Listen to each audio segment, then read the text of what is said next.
శ్రోతలందరికీ నమస్కారం. నా పేరు స్వాతి. ఈరోజు చందమామ కథలు 46వ సంచిక ఏప్రిల్ 1951లోని 6వ కథ శ్రీరామ దర్శనం. అక్బరు చక్రవర్తి కాలమందు హస్తినాపురంలో తులసీదాసు అనే రామభక్తుడు ఉండేవాడు. ఆయన రోజూ సమీప గ్రామానికి వెళ్ళి అక్కడి వాళ్ళకి వాల్మీకి రామాయణం చదివి వినిపిస్తూ ఉండేవాడు. ఆయన గొప్ప పండితుడు, కవి, మహాభక్తుడును. అందువల్ల పురాణం చెప్పుతుంటే గ్రామస్తులందరికీ రామాయణం కళ్ళకు కట్టినట్టుండేది. వినటానికి వచ్చే వాళ్ళల్లో ముసలి బ్రహ్మచారైన ఒక ఆయన అందరికంటే ముందే హాజరయ్యేవాడు. ఆయన చాలని చిరువుల అంగవస్త్రంతో వచ్చి ఎంతో భక్తి శ్రద్ధలతో వింటూ ఉండేవాడు. తులసీదాసు అందరికీ వినపడేటట్లు కంఠం ఎత్తి శ్లోకాలు చదివి అర్థం చెబుతూ ఉంటే మాటి మాటికి గొంతుక అర్చుకుపోతూ ఉండేది. అటువంటప్పుడు ఆ ముసలి బ్రహ్మచారి మంచినీరు తెచ్చి ఆయన లోటాలో పోసి దాహం పుచ్చుకోండి బాబు అని అంటూ ఉండేవాడు. రోజూ రాత్రి పురాణం అయిపోవటంతోనే తులసీదాసు తన రామాయణ పుస్తకము చెంబు పుచ్చుకొని హస్తినాపురం వచ్చేస్తూ చెంబులో మిగిలిన నీటిని దారిలో ఒక రావి చెట్టు మొదట్లో పోసి పోతూ ఉండటం మామూలు. ఇలా చాలా కాలం గడిచింది. ఒకనాటి రాత్రి ఆయన మామూలు ప్రకారం ఆ చెట్టు మొదట నీళ్లు పోసి తన దారిన పోతుంటే అబ్బాయి ఆగు అని ఎవరు అన్నట్టు వినిపించింది. మనుష్య సంచారం లేని ఈ ప్రదేశంలో ఎవరు చెప్పమా పిలుస్తా అని ఆశ్చర్యపోతూ తులసీదాసు నిలబడిపోయేసరికి బ్రహ్మ రాక్షసుడొకడు చెట్టు దిగొచ్చి ఆయనకు ప్రత్యక్షమయ్యాడు. వానిని చూసి తులసీదాసు భయపడేసరికి నన్ను చూసి నువ్వేమీ భయపడకు, నేను నీకు మళ్ళీ ఒక పండితున్నే. అయితే దుర్మార్గంగా ప్రవర్తించి సాధుజనుల్ని హింసించటం వల్ల ఈ ఘోర రూపం వచ్చింది. సరే నా కథకేమిలే, నీకేం వరం కావాలో కోరుకో అని అన్నాడు. తులసీదాసు ఆశ్చర్యంతో అయ్యో ఎంత మాట, నాకు ఏ వరమూ వద్దు, కానీ నా మీద మీకి దయ ఎందుకు పుట్టుకొచ్చిందో చెప్పండి, సంతోషిస్తాను అని అన్నాడు. దయ ఊరికే పుట్టుకురాలేదోయ్, దాహంతో పీక ఎండిపోతూ ఉన్న నాకు రోజు నువ్వు ఇన్ని నీళ్లు పోసిపోతూ ఉన్నావు. ఈ ఉపకారానికి ప్రత్యుపకారం చెయ్యాలనిపించి వరం ఇస్తున్నాను అని చెప్పాడు బ్రహ్మరాక్షసుడు. అందుకు తులసీదాసు మహాత్మా, నాకు ఏ కోరిక లేదు, నేను రామభక్తుణ్ణి, చిరకాలమై రామాయణం పురాణం చెబుతూ రామనామమే జపిస్తూ జీవితం గడుపుకొస్తున్నాను. కానీ ఇంకా ఆ శ్రీరాముని దర్శనం కాలేదు. ఆయన దర్శనం కలిగేటట్టు అనుగ్రహిస్తే చాలు, అంతకంటే నాకు కావాల్సిందేమీ లేదు అంటూ తన మనసులోని కోరిక వెల్లడించాడు. బ్రహ్మరాక్షసుడికి కాసేపటి వరకు నోట మాట రాలేదు. అబ్బాయ్, నీ వంటి మహాభక్తుడు కోరదగిన వరమే ఇది, కానీ ఆ వరం సిద్ధింపచేసే శక్తి నాకు లేదు. అంత మాత్రాన నిరుత్సాహపడకు. నేను నీకు రామదర్శనం చేయించలేకపోయినా చేయించగల మహానుభావుణ్ణి చూపెడతాను. ఆయన్ని నువ్వు రోజు చూస్తూనే ఉన్నావు సుమా అని అన్నాడు. ఎవరు బాబాయినా అని ఆత్రంతో అడిగాడు తులసీదాసు.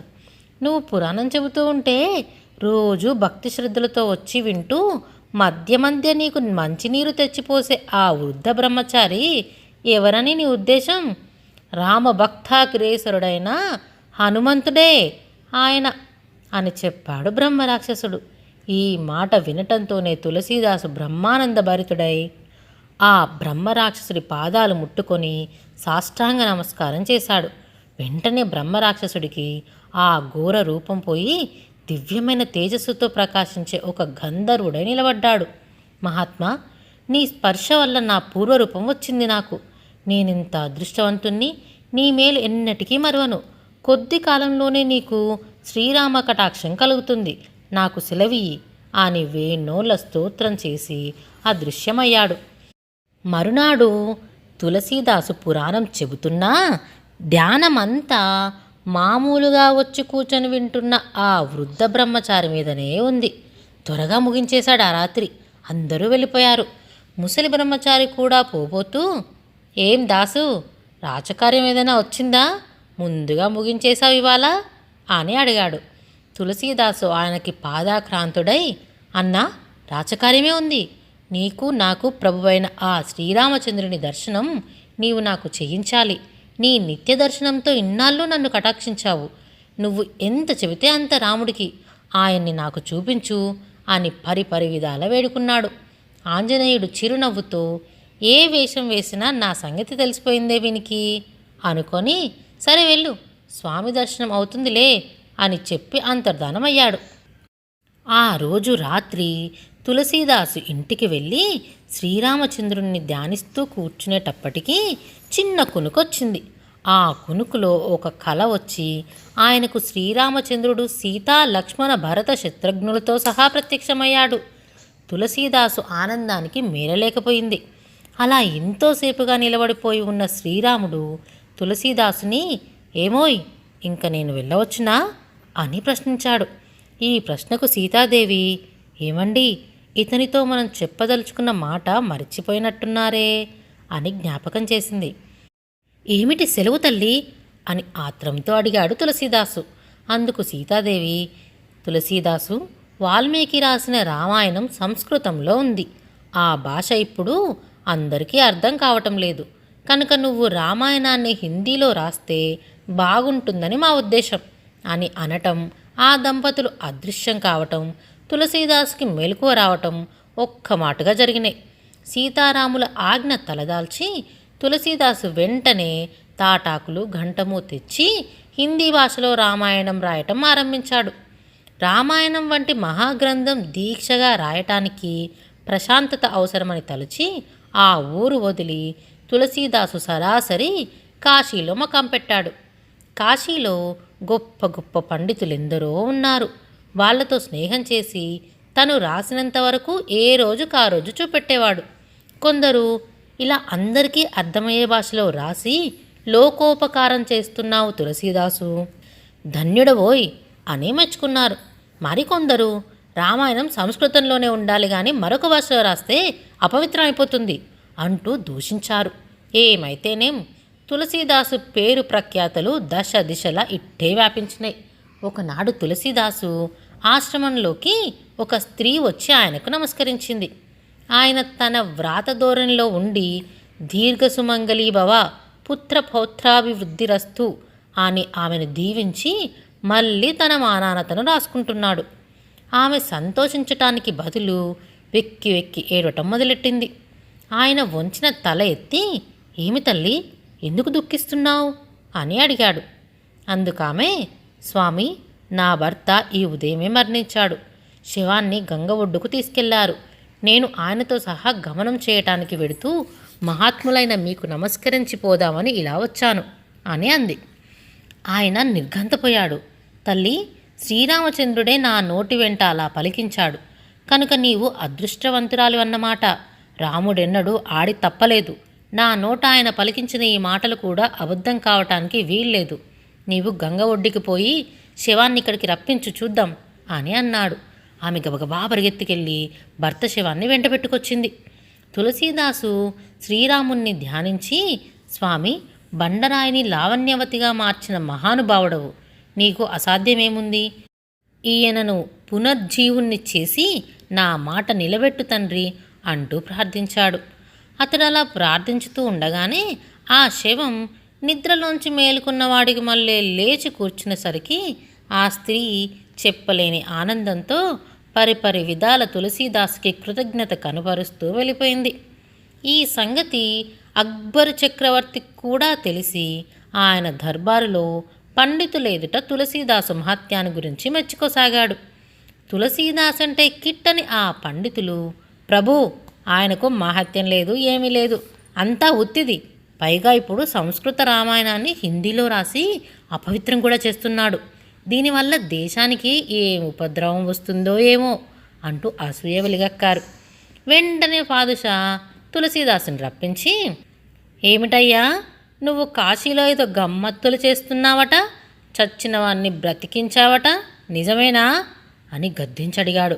తులసీదాసు, అయ్యా, నేను కాదు, శ్రీరామచంద్రుడే బ్రతికించాడు అని అన్నాడు. శ్రీరామచంద్రుడా ఏడి అతన్ని నాకు చూపించు, చూపలేక బూటకం మాటలు చెప్పావంటే శిక్ష వేయిస్తా సుమా అని బెదిరించాడు పాదుషా. తులసీదాస్ ఏమో చెప్పబోతుంటే వినిపించుకోక ఫాదుషా భటుల్ని పిలిచి, ఆ రామచంద్రుడెవరో నాకు చూపే వరకు ఇతన్ని ఎక్కడికి కదలనివ్వద్దు అని ఆజ్ఞాపించి వెళ్ళిపోయాడు. కాసేపటికి వృద్ధ బ్రహ్మచారి వేషంలో హనుమంతుడు అక్కడికి వచ్చి కూడా తెచ్చిన తాటాకులు ఘంటం ఆయనకిచ్చి, దాసు నువ్వేం బాధపడక నీ రామాయణం రాసుకుంటూ కూర్చో, పాదుషా పని నే చూస్తానులే అని ధైర్యం చెప్పి వెళ్ళిపోయాడు. తెల్లవారే సరికల్లా పాదుషా పట్టణమంతా ఎక్కడ చూసినా కోతులతోటి కొండముచ్చులతోటి నిండిపోయింది. ఏ ఇంటి మీద చూసినా ఒక్క పెంకు కూడా లేదు. ఏ చెట్టును చూసినా ఒక్క కాయ కూడా మిగల్లేదు. పీదులెమ్మట వెళ్ళే వాళ్ళని ఒక్కొక్కలనే పట్టుకొని పీకి వదిలెట్టాయి కోతులు. ఎవరేమి ఎక్కడ పెట్టినా ఉండనీయక ఎత్తుకుపోయాయి. ఎక్కడ నలుగురు చేరినా వాళ్ళ మీద ఏ కొండముచ్చో ధబీమని ఉరికి హడలుగొట్టేది. ఆనాడు ఉదయం ఫాదుషా అంతఃపురంలోనూ కోతులే. 4 మహావానరాలు వచ్చి ఆయన పడుకున్న మంచాన్ని మోసుకుపోయి దొడ్లో ఉబ్బెత్తుగా పడవేశాయి. ఆయనకి మెలకువ వచ్చి చూసుకునేటప్పటికి ఏముంది, ఎక్కడ చూసినా కోతులమయమే, ఎవరిని చూసినా రక్కులు రక్తమే. ఏమిటిదంతా అని వాకబు చేసేసరికి మంత్రి వచ్చి, ప్రభు, సాధురూపుడైన తులసీదాసును నిర్బంధించినందుకు శ్రీరామచంద్రుడు కోపగించి ఈ కోతుల మూకని పంపాడేమో అని నాకు తోస్తోంది అని అన్నాడు. అక్బర్ చక్రవర్తి ఏకాఏకీన తులసీదాసున్న చోటుకి వెళ్ళి, మహాత్మా, నా వల్ల అపరాధం జరిగింది, ఈ కోతుల్ని ఎక్కడి నుంచి రప్పించావో అక్కడికి పంపేయి అని పరిపరి విధాలా ప్రాధేయపడ్డాడు. తులసీదాసుకి కోతులొచ్చాయన్న సంగతే తెలీదు. ఏమంటే ఆయన తన వ్రాత ధోరణిలో ఉన్నాడు. అంతేకాకుండా కోతులు ఆ దరికి రాలేదు. కోతులేంటి అంటూ ఆయన బయటకొచ్చి చూసేటప్పటికీ వానరసేనంతా బుద్ధిమంతులకు మళ్ళీ తలలు వంచుకొని కూర్చొనుంది. ఆనందభరితుడైన తులసీదాసు అక్బరుతో, ప్రభు, నీవెంత అదృష్టవంతుడివయ్యా, శ్రీరామచంద్రుని దర్శనం నీకు కాబోతుంది, వారి రాకని తెలుపుతూ ఈ కోతులొచ్చాయి. శ్రీరామచంద్రుడికి ఇలాంటి సేనలు 72 ఉన్నాయి. అందులో ఇప్పుడు ఒక్కటే వచ్చింది. ఆ 72 వచ్చిన పిమ్మట శ్రీరాముల వారు సీతాదేవిని, లక్ష్మణ భరత శత్రుఘ్నుల్ని, హనుమంతుణ్ణి, సుగ్రీవ విభీషణుల్ని వెంట పెట్టుకొని వస్తారు. ఏ చక్రవర్తికి పట్టని అదృష్టం పట్టింది నీకు అంటూ ఫాదుషా నిమిత్తాన తనకు కూడా శ్రీరామ దర్శనం కలగబోతుందన్న సంతోషంతో పొంగిపోయాడు. అక్బరు మాత్రం హడలిపోయాడు. ఒక్క సేన వల్లనే ఇంత అల్లకల్లోలం జరిగిందే, మిగతా 71 వానర సేనలు వస్తే వామ్మో ఇంకేమైనుందా అని ఆయన భయం. ఫాదుషా తులసీదాసు కాళ్ళ మీద పడి, మహాత్మా, ఆ సేనలొద్దు, రాముడు రావద్దు, ఈ కోతుల్ని పోమను, నీకు పుణ్యం ఉంటుంది అని గోల పెట్టాడు. తులసీదాసు హనుమంతుని తలుచుకునేసరికి కోతులు కొండముచ్చులు ఎక్కడవక్కడ మాయమయ్యాయి. ఫాదుషా నాటి నుంచి సాధువులను బాధించకూడదని నిశ్చయించుకొని తులసీదాసుని అనేక విధాల సత్కరించి సురక్షితంగా మళ్ళీ కాశీకి పంపేశాడు. మరికొంతకాలానికి తులసీదాసు తన హిందీ రామాయణాన్ని పూర్తి చేసి జన్మ చాలించి శ్రీరామునిలో ఐక్యమయ్యాడు. ఆయన దేశానికి అర్పించి వెళ్ళిన హిందీ రామాయణం వల్ల తులసీదాసు కీర్తి శాశ్వతంగా ఉండిపోయింది. ఈ కథ రాసినవారు సి హరనాథ్, హైదరాబాద్. ఇలాంటి మరెన్నో కథలు వినాలంటే ఈ ఛానల్ని సబ్స్క్రైబ్ చేసుకోండి.